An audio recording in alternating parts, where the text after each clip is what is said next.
질문 한번 드리고 싶습니다. 여러분, 땅 하면 어떤 것이 먼저 떠오릅니까? 땅 하면 어떤 것이 먼저 떠오르세요? 제가 이 설교 전에 이 질문에 대해서 사전 조사를 좀 미리 했거든요.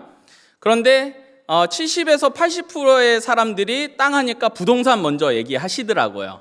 네. 제가 교구 맡았을 때 신방을 다니다 보면 이 목포 지역 땅에 대한 이야기들을 참 많이 들었습니다.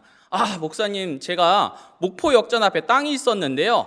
딱 그때 안 팔고 제가 좀 묵혀두었다가 그때 딱 타이밍에 팔았으면 제가 참 돈을 많이 벌었을 텐데요. 목사님, 제가 하당에 그 갯벌 그 정말 얼마 안 되는 땅 제가 가지고 있었으면은 제가 지금쯤 거부가 돼 있었을 텐데요. 그런 얘기를 참 많이 들었습니다. 이런 땅의 이야기를 많이 듣게 되는데, 사실 우리나라의 이 땅에 대한 이야기는요, 역사적으로 옛날부터 상당히 중요하게 여겨졌습니다. 풍수지리에 좋은 땅이 있다면은 권력과 돈이 있는 자들은요, 그곳에 어떻게든 몇 자리를 쓰려고 노력하였습니다. 왜 이렇게 사람들은 땅에 집착하게 될까요? 그것은 내가 어느 땅에 사느냐에 따라 우리의 삶이 완전히 달라지기 때문입니다. 나라도 마찬가지입니다. 그 나라가 어디에 위치하느냐에 따라 정치, 경제, 문화가 완전히 다 바뀌게 되어 있습니다. 제가 요새 자주 보는 유튜버가 있습니다. 세계에서 특별한 땅을 여행하는 그런 여행 유튜브인데요. 세상에서 가장 추운 곳을 여행을 했더라고요. 그분이. 그래서 그 추운 곳이 어디냐면 러시아 야쿠츠크라는 곳입니다. 여기 사진 나오죠. 저희 나라가 한파 때문에 많이 지금 춥죠. 역대급 이제 이번 연도 가장 추운 한파다 막 이러면서 했는데, 목포가 영하 11도 정도 됐거든요. 지금 여기는 영하 71도 정도 됩니다. 놀라주셔서 감사합니다. 안 놀라주실 줄 알았거든요. 여기 이제 어떻게 사는 사람들의 이 모습을 한번 보니까요, 육류 같은 것들 있잖아요. 생선 이런 것들을 우리는 냉동고에 보관을 하고 이러잖아요. 여기는 그럴 필요가 없습니다. 그냥 밖에다가 노점에다가 놔두면은 천연 냉동고가 됩니다. 그리고 귀마개라든지 장갑이라든지 이런 것들을 만약에 끼지 않으면요, 밖에서 이 장갑을 벗은 상태로 있으니까요, 5분도 안 돼서 손끝부터 이 동상이 바로 하얗게 변하는 것을 볼 수가 있더라고요. 그리고 여기 이제 지역 같은 경우는요, 자동차 있잖아요. 자동차를 계속 쓰고 싶으면은요, 엔진을 끄면 안 됩니다. 6개월 동안요. 왜냐하면 끄는 순간 엔진 오일 얼어붙기 시작합니다. 그래서 그 차는 못 쓰는 차가 됩니다. 성경의 내용 중에서요, 이 땅에 대해서 영향을 이제 많이 받는 부분들이 있습니다. 여호수아 때 보면은 이 가나안을 정복하고 지파별로 이 땅의 분배를 이렇게 받는 그런 이제 내용들이 성경에 나오는데요. 어떤 지파는 사막에 정말 황량한 사막도 많고 뭐 이런 지역을 받은 지파도 있어요. 뭐 대표적으로 르우벤 지파가 이제 그렇습니다. 또 어떤 지파는 목축업이 발달하는 이제 산이 많은 그런 땅을 받는 지파도 있고요. 또 어떤 지파는 해변과 맞닿아 있어서 무역을 하기 좋은 지파도 있었습니다. 이렇듯 땅의 영향을 받아 인간의 삶에 영향을 미치는 내용이 성경에도 이렇게 기록되어 있습니다. 이와 마찬가지로 사람은 그 사람이 살고 있는 환경과 땅의 영향을 참 많이 받습니다. 그래서 우리는 더 좋은 땅, 더 좋은 집을 얻으려고 집착하고 있는지도 모르겠습니다. 그런데 저는 반대의 경우를 오늘 밤 저와 여러분이 한번 나누어 보고 싶습니다. 사람이 땅과 환경의 영향만 받는 것이 아니고 어떤 사람이 들어가느냐에 따라 그 땅이 축복의 땅이 되고 저주의 땅이 되는 경우를 살펴보고 싶습니다. 아무리 좋은 땅을 가지고 있어도요, 그 사람이 저주의 사람이면요, 그 땅은 저주를 받게 됩니다.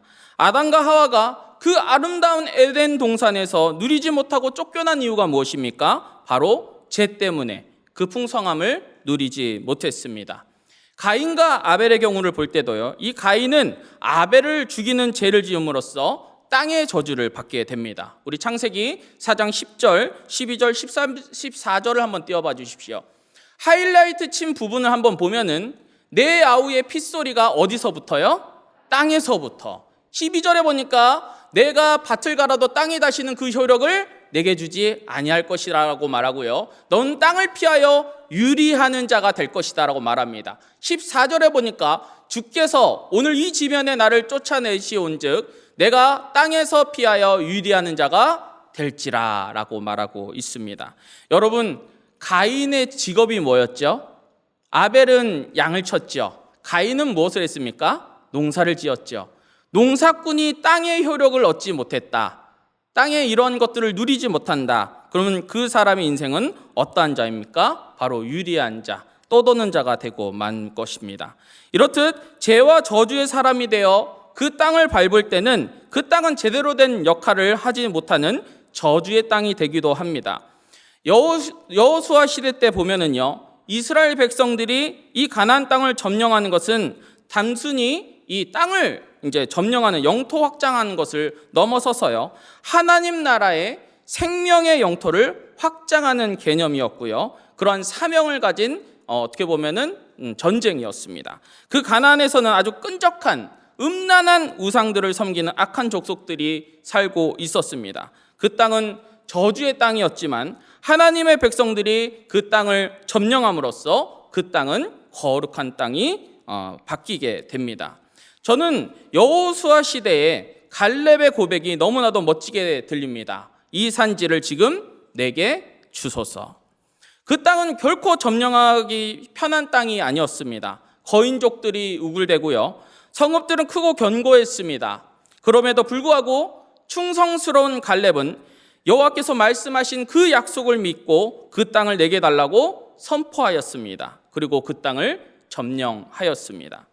사랑하는 여러분, 우리 믿는 자들도 이와 같아야 됩니다. 저주받은 자가 그 땅에 가면 그 땅은 저주의 땅이 되지만 축복의 사람이 그 땅에 가게 되면요, 그 땅은 축복의 땅이 됩니다. 영적 산지가 되는 것입니다. 창세기 12장 3절 말씀에 보니까요, 너를 축복하는 자에게는 내가 복을 내리고 너를 저주하는 자에게는 내가 저주하리니 땅의 모든 족속이 너로 말미암아 복을 얻을 것이라 하신지라. 아멘.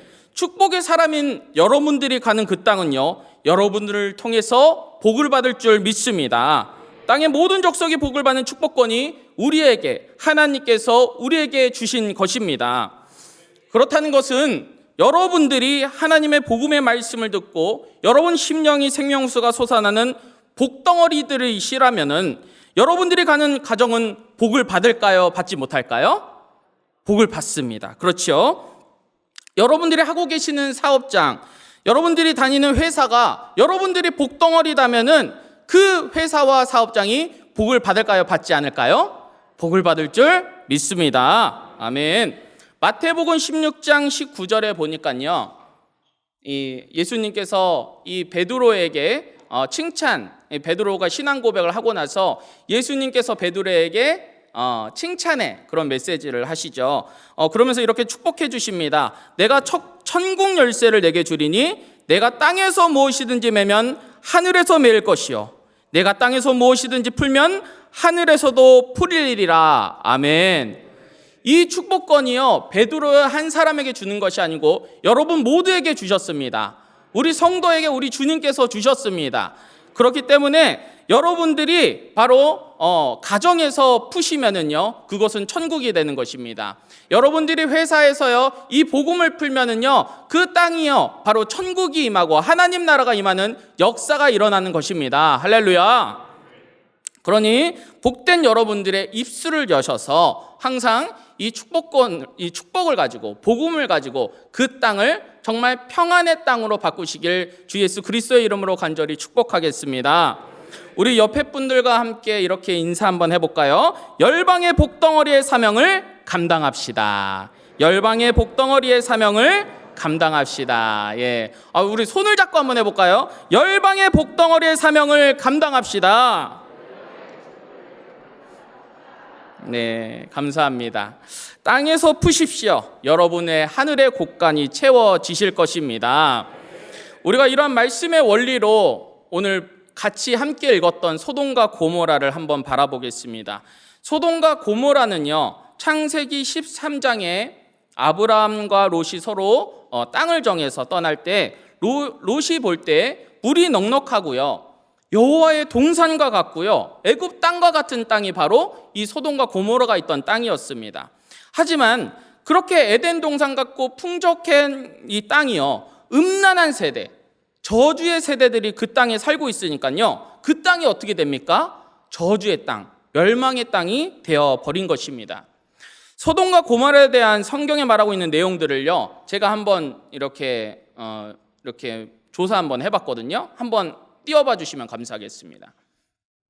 창세기 18장 20절에 보니까요, 소돔과 고모라는요, 부르짖음이 크고 그 제약이 심히 무거운 곳이라고 했고요, 에스겔 16장에 보니까요, 교만했다고 하고요, 음식물이 풍족한데도 불구하고요, 가난하고 궁핍한 자들을 도와주지 않았다고 나와 있습니다. 우리 하나님께서는요, 연약한 자의 하나님이십니다. 낮은 자의 하나님이십니다. 그렇기 때문에 11조 규례나 이런 율법들을 보면은요, 고아와 가부와 객과 레인을 향한 아버지의 마음이 너무나도 절실히 들어있는데요, 소돔과 고모라는요, 그 풍족함을 가지고 있어도 이런 낮은 자들, 연약한 손가락들에 대한 이런 마음이 전혀 없었다는 것을 우리가 볼 수가 있는 것이죠.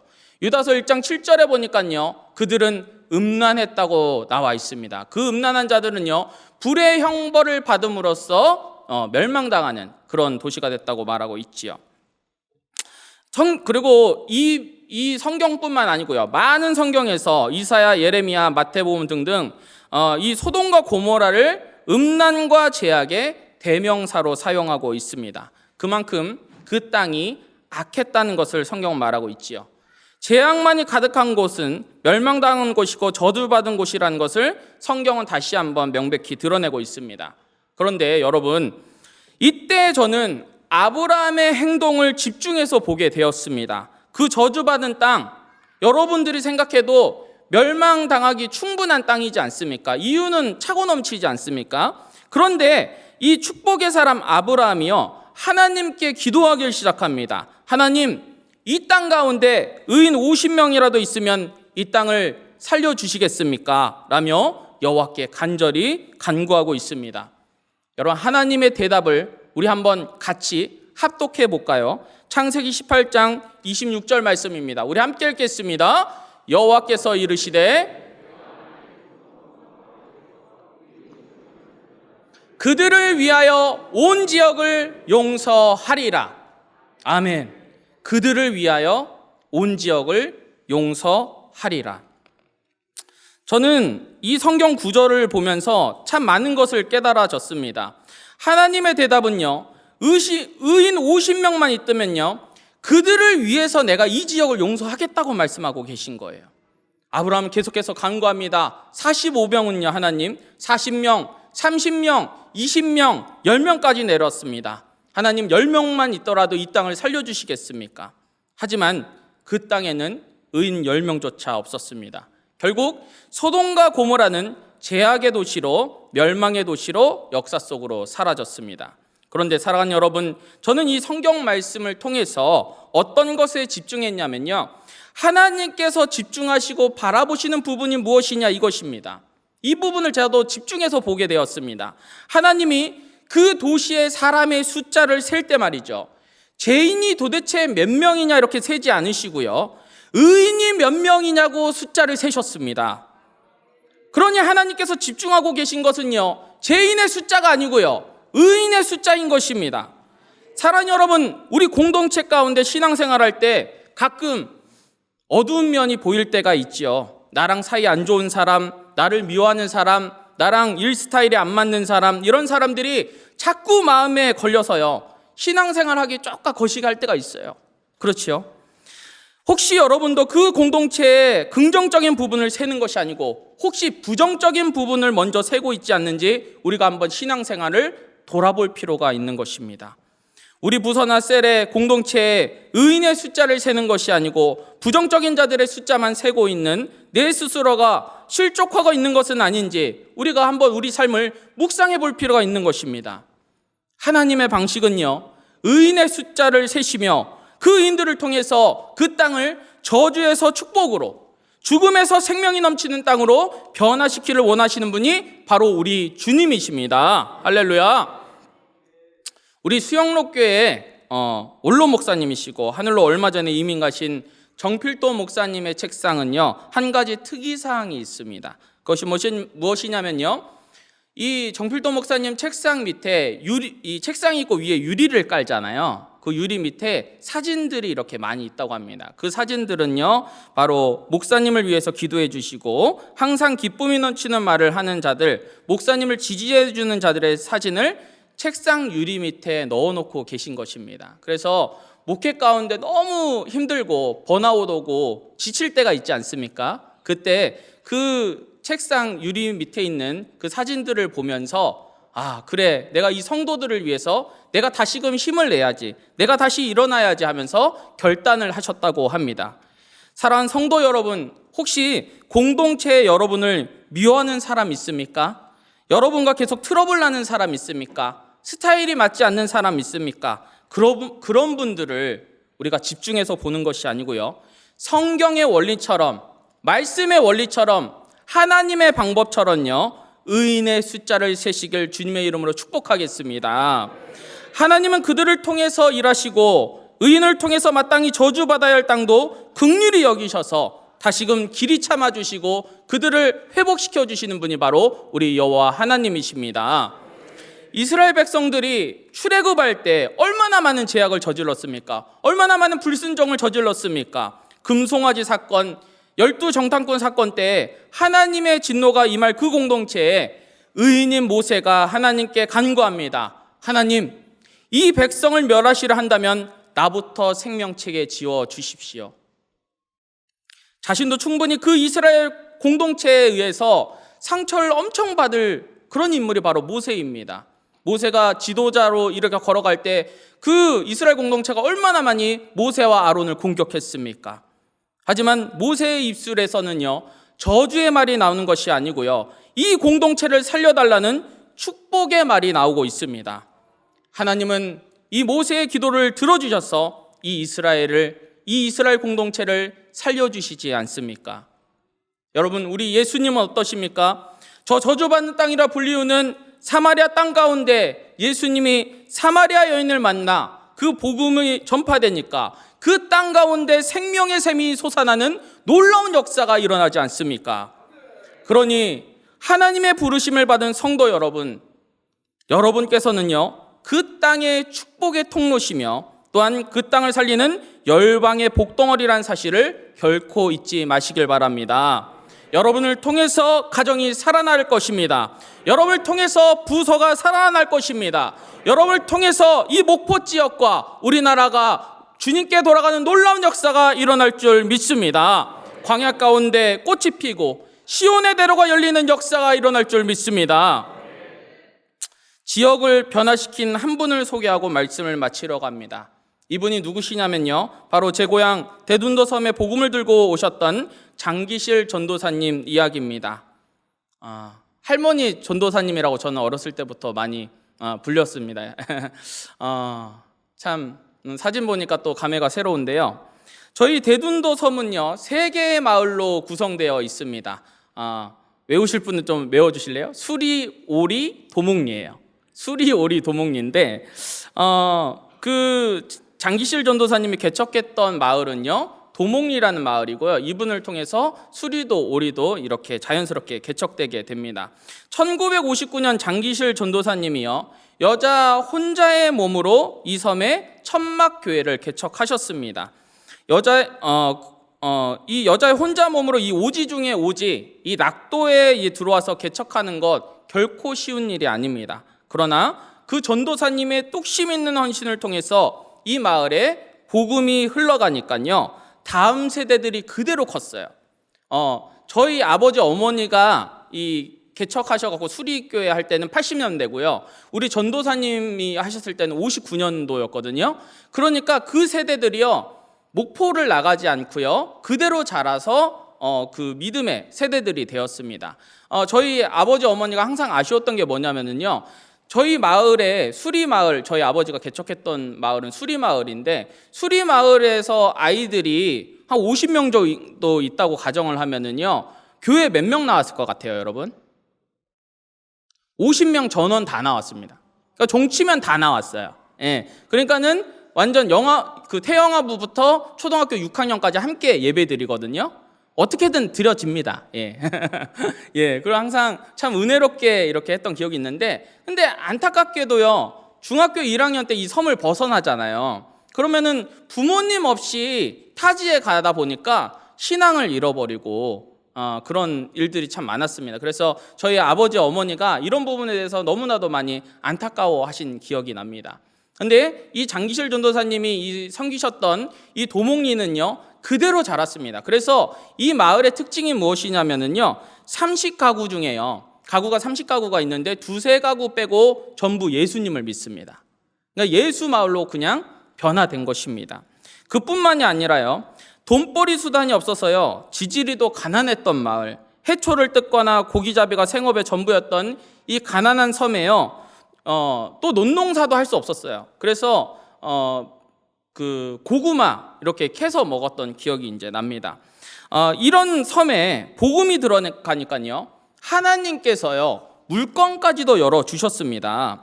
제가 어렸을 때 정말 신기했던 부분이 무엇이냐면요, 저희 이제 흑산 군도라고 불리죠. 흑산도 그쪽이요, 섬이 참 많습니다. 뭐 다물도도 있고 영산도도 있고 뭐 장도도 있고 하는데요, 여러 섬들 중에, 여러 마을들 중에요, 이 도목리가요 가장 잘 살아요.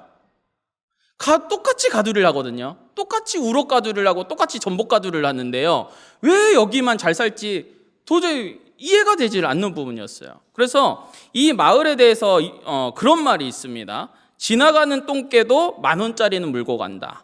못 벌어도 1억이다. 예, 여기 교회 장로님들만 5분이셨습니다. 예, 이 30가구 있는 마을에서 말이죠. 저는 이 땅이 이렇게 축복을 받는 데에는요, 하나님의 복음이 흘러갔기에 이러한 축복을 누리는 줄 확신하고 있습니다. 평안이 넘치는 동네, 축복이 넘치는 마을, 여러분, 이 역사는요, 하나님께서요, 한 사람을 통해서, 기도하는 한 사람을 통해서 그 복음이 흘러감으로써 이 놀라운 역사가 일어나는 것입니다. 장기실 전도사님께서는 낙도선교 27년 하시다가 1986년 83세의 나이로 하늘로 이민 가실 때까지 모든 삶을 바쳐 그 섬의 영혼들을 위해서 헌신하였습니다. 주위에 온몸을 바쳐 힘다해 섬기면 독생자 보내신 성부께서 은혜로 갚아주리라. 이런 마음가짐으로 일평생 그 땅을 위해서 기도하셨습니다. 사랑하는 성도 여러분, 저는 오늘 말씀을 통해서 어떤 사람이 그 땅에 들어가느냐에 따라 그 땅이 축복의 땅이 되고 저주의 땅이 된다는 것을 함께 나눴습니다. 여러분들이 걷는 땅, 여러분이 입술을 열어 전한 복음이 눈에 보이는 성과가 미약해 보일 때도 있을 것입니다. 하지만 그것을 통해서 일하시는 우리 하나님께서는요, 겨자씨만한 믿음을 통해서 놀라운 역사를 일으키십니다. 그러니 그 공동체를 위해서 의인의 숫자 중 그 한 명이 되어 주십시오. 축복의 한 축을 담당하여 주십시오. 여러분을 통해서 이 세대가 복을 받을 것입니다. 이 땅이 복을 받을 것입니다. 우리 동네가, 이 목포가, 이 전라도가, 이 대한민국이 복을 받을 줄 믿습니다. 이 모두 그 의인의 사명을 감당하는 자들 되시길 오늘 밤 주 예수 그리스도의 이름으로 간절히 축복하겠습니다. 아멘.